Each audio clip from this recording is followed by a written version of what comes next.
Hello and welcome to another Geometric View. The flavor of the week is education, with India having announced its third National Education Policy (NEP) in 73 years since independence. The first was in 1968, which laid a thrust on national integrity and economic development. The second in 1986 had a focus on equality of educational opportunity, particularly for the girl children.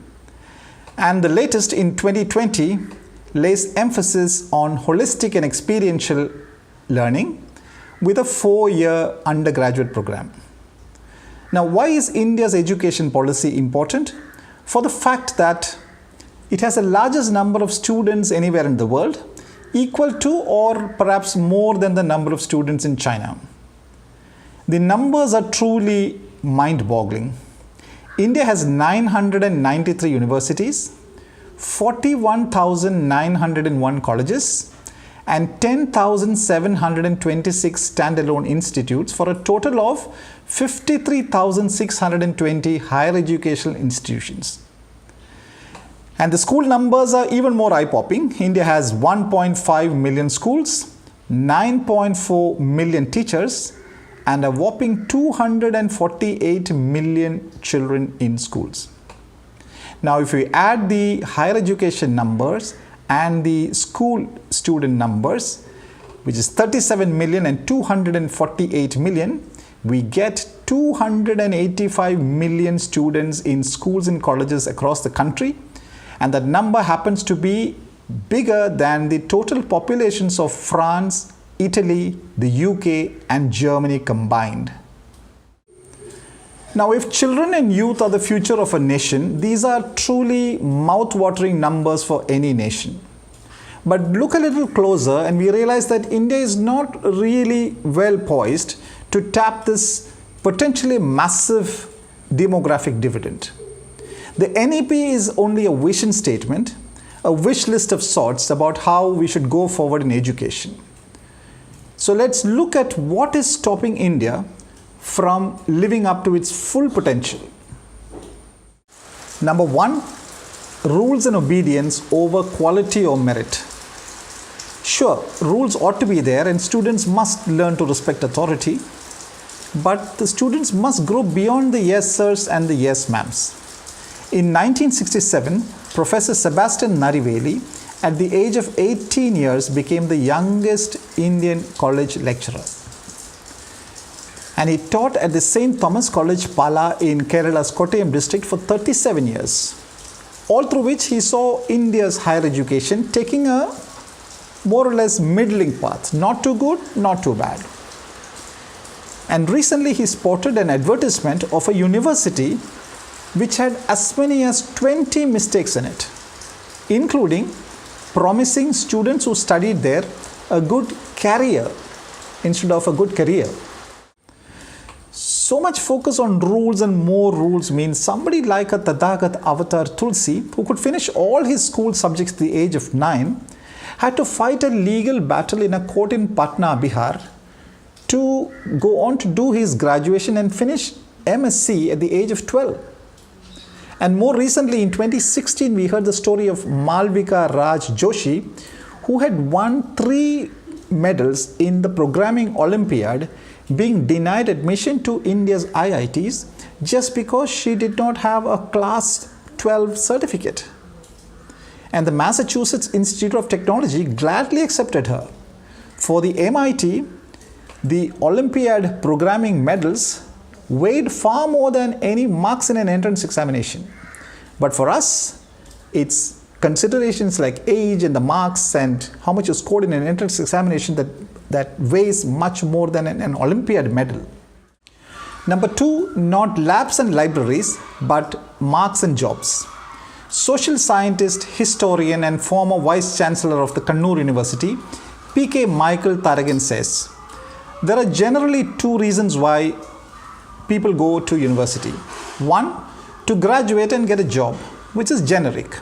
And number 2, when that person feels that education is good in itself and it provides you wisdom and helps you become a better person. Unfortunately, in India, the focus seems to be completely on marks and jobs. So we glorify an admission to an IIT or an IAS, picturizing that as the very purpose of studying and living. So he says that Indians make excellent executives for multinational corporations where they become top executives but not the owner. Similarly, at home, the best minds are attracted to IAS where they join the administrative service but they don't become ministers. Another shocking aspect is the utter disregard or neglect of laboratories and libraries. There has even been a university in South India which did not have a library for its first 10 years.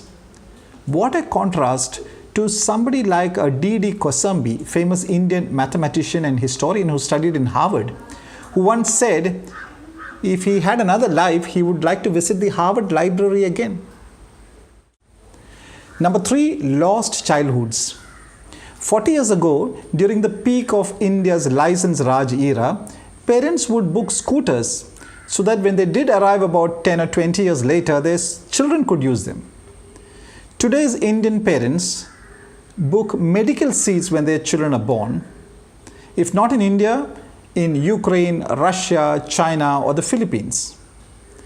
And parents who cannot afford such private education put their children into engineering and medical coaching centers at a very young age. IIT coaching in class 8 is not a new normal, it has been the normal for some time now. There seems to be virtually no childhood now. Everybody is considered an adult. No wonder as many as 66 children committed suicide in Kerala alone in a 3-month period this year. They must all have been bearing the mental stress faced by a full-fledged adult. Tears must come to our eyes for the kind of pressure and tension and stress we put on these young children. And even the physical load that we put on them in their school bags, despite all the talk of digitizing our education. Number 4, strong in STEM, weak in analysis. Abraham Kurian, an IPS officer who served as the Director General of Police in India's most populous state of Uttar Pradesh and taught at the Madras IIT, feels Indian students have one strong point, which is their depth in STEM subjects or science, technology, engineering, and mathematics. Unfortunately, their deficiency in comprehension and analytical skills prevents them from going very far forward in that line, which in turn may be because they are not groomed well early enough in languages, and it's never easy to get good pre-primary and primary teachers. Don't forget, Philip II of Macedon got Aristotle to coach his son Alexander and gave him the brief, coach him for greatness, and we have Alexander the Great. Aristotles are not easy to get. Number 5, trained to cheat. On top of all that, our youth are unfortunate to witness the conflict and contrast between what is taught and what happens in real life. So they see youth with political connections being able to pass Public Service Commission examinations through cheating. They see bribes working well for their elders. And they even see state governments going to the extent of reclassifying highways when a court orders that liquor cannot be sold from outlets which are based on highways. And then the whole world sees what length or height our parents will go and turn into virtual Spider-Men and superwomen to assist in examination cheating. The quality of a society's education reflects everywhere, all around, on its roads, on its bridges, on its electric posts, and in its rivers. A very easy test of the quality of education is to go to a bus stop outside a college and see how students board it. And why do they board like that? Because queuing was not in the curriculum, and there were no marks for good behavior or broad-mindedness or compassion. The quality of India's education is also reflected in every river in the country, right from the Ganges in the north, right down to the Manimala River in Kerala's Kottayam district. Now, all these wastes have been thrown into the Manimala River by residents of Kottayam district. Don't forget, Kottayam was the first town in the country to achieve 100% literacy more than 30 years ago. And the town had a college even before Delhi and Mumbai had one.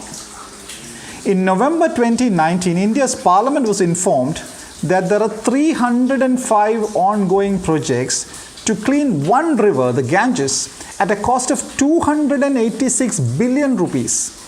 Forget 286 billion, India wouldn't have to spend a single pie on cleaning any river if only it could fix its education. The NEP has lofty ambitions like increasing the GER, the gross enrollment ratio of higher education students, from the 26.3% at the moment to 50% by 2035, and to increase India's spending on education from 2.7% of GDP to 6%. But far more important than increasing spending on education and getting all those youth into colleges is to mold a generation of youth with character.